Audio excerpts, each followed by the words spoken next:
નમસ્કાર મિત્રો, હું હેમા સોની પૌરાણિક વ્રત કથા ચેનલમાં આપ સૌનું સ્વાગત કરું છું.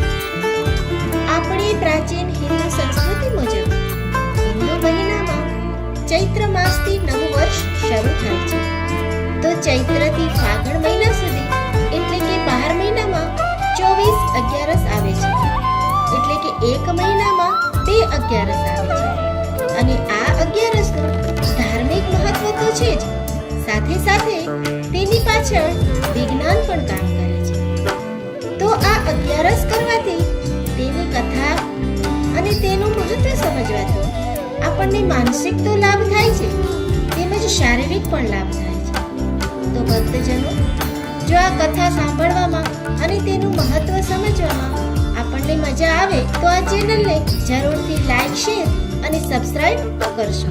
કારતક વદ અગિયારસ એટલે ઉત્પત્તિ એકાદશી. આ કથા ભગવાન શ્રી કૃષ્ણે માનવ કલ્યાણ અર્થે અર્જુનને કહી હતી. પુરાણ કાળમાં ઇન્દ્ર સહિત સર્વે દેવતાઓ ભગવાન શંકર પાસે ગયા ને 2 હાથ જોડી કહેવા લાગ્યા, હે ભોળાનાથ, દૈત્યોના ત્રાસથી અમે સૌ દેવ લોકો ભ્રષ્ટ થઈ પૃથ્વી પર ભટકીએ છીએ. જેથી એ દૈત્યોના ત્રાસમાંથી મુક્તિ મળે એ માટે આપ કોઈ ઉપાય બતાવો. જવાબમાં શિવજીએ કહ્યું, દૈત્યોના ત્રાસમાંથી મુક્તિ મેળવવા માટે આપ સર્વે દેવો ભગવાન ગરુડધ્વજ વિષ્ણુ પાસે જાઓ. આપનું દુઃખ દૂર થશે. આવું શિવજીનું વચન સાંભળીને ઇન્દ્રને ખૂબ આનંદ થયો અને બધા દેવ તથા શિવજી સહિત જ્યાં ભગવાન સૂતા હતા ત્યાં આવ્યા અને સ્તુતિ કરવા લાગ્યા. હે દેવાધિદેવ, આ અમે બધા દૈત્યોના બીકથી તમારી શરણે આવ્યા છીએ, તો આપ અમારું રક્ષણ કરો. દૈત્યોએ દેવોને જીતી સ્વર્ગથી વિમુખ કર્યા છે. જગન્નાથ, સ્થાન ભ્રષ્ટ બધા દેવ પૃથ્વી ઉપર ફરે છે. શિવજીનું આવું વચન સાંભળી વિષ્ણુ ભગવાન બોલ્યા, દેવોને જીતનાર આ દૈત્ય છે કોણ અને તેને કોનો આશ્રય છે?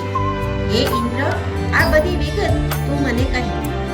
ભગવાનનું વચન સાંભળી ઇન્દ્રદેવ બોલ્યા, હે ભગવાન, બધા દેવોનું મર્દન કરનારો નાડીજ નામનો એક દૈત્ય છે. તે ચંદ્રાવતી નામની નગરીમાં રહે છે. આ દૈત્ય બ્રહ્માની શક્તિથી ઉત્પન્ન થયો છે. તે નગરીમાં બધા દેવોને જીતી તેણે પોતાને તાબે કર્યા છે. જેથી હે ભગવાન, તમે દૈત્યનો સંહાર કરી દેવોને વિજય અપાવો. ઇન્દ્રની વાણી સાંભળી વિષ્ણુ ભગવાન ક્રોધે ભરાયા અને કહ્યું કે હું આ દૈત્યનો અવશ્ય નાશ કરીશ. તમે બધા મારી સાથે ચંદ્રાવતી નગરી ચાલો. બધા દેવો વિષ્ણુ ભગવાન સાથે ત્યાં ગયા. દેવ અને દૈત્યો વચ્ચે યુદ્ધ થયું. તેમાં દૈત્યોએ દેવોને માર્યા. તેથી દેવો 10 દિશામાં નાસી ગયા. ભગવાન તો ત્યાં જ ઊભા રહ્યા. આ જોઈ બધા દૈત્યો તેમને મારવા માટે ત્યાં ઘસી આવ્યા.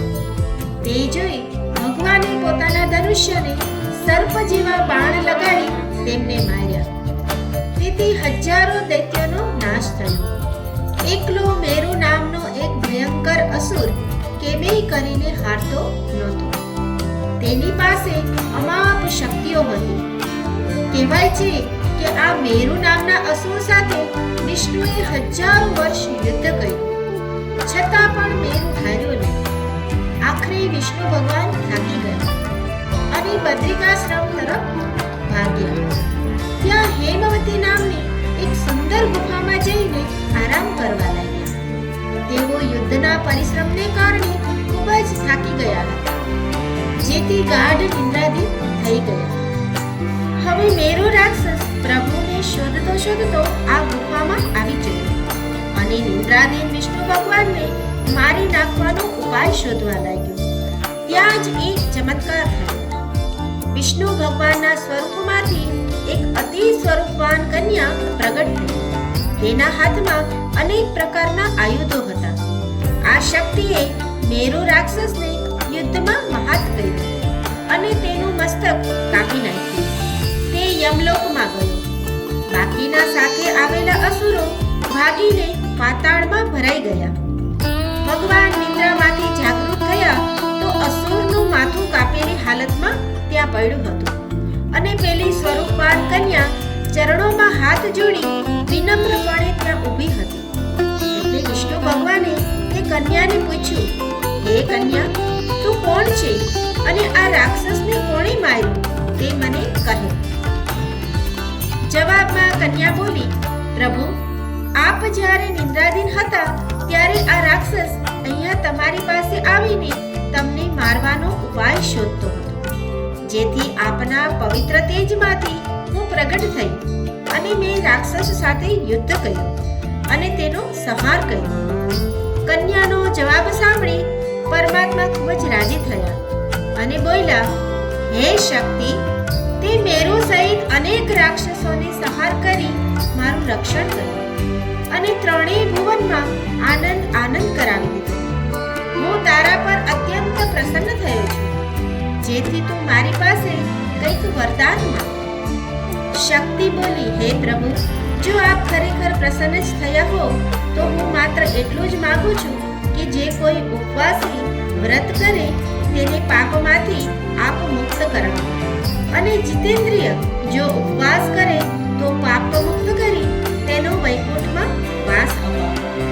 શક્તિએ પરોપકારી વરદાન માંગ્યું, જેથી પરમાત્મા અતિ પ્રસન્ન થયા અને વર આપતા બોલ્યા, હે દેવી, તમે જે માંગ્યું છે તેમ જ થશે. વળી ત્રિલોકમાં જે કોઈ મારા ભક્તો છે તે તારા ભક્તો કહેવાશે. આજથી તારું નામ ઉત્પત્તિ એકાદશી કહેવાશે. જે કોઈ માનવી મનોભાવથી વિધિપૂર્વક તારું વ્રત કરશે અને તારી કથા સાંભળશે તો તે ઉપવાસી કરોડ વર્ષો સુધી વૈકુંઠને ભોગવશે.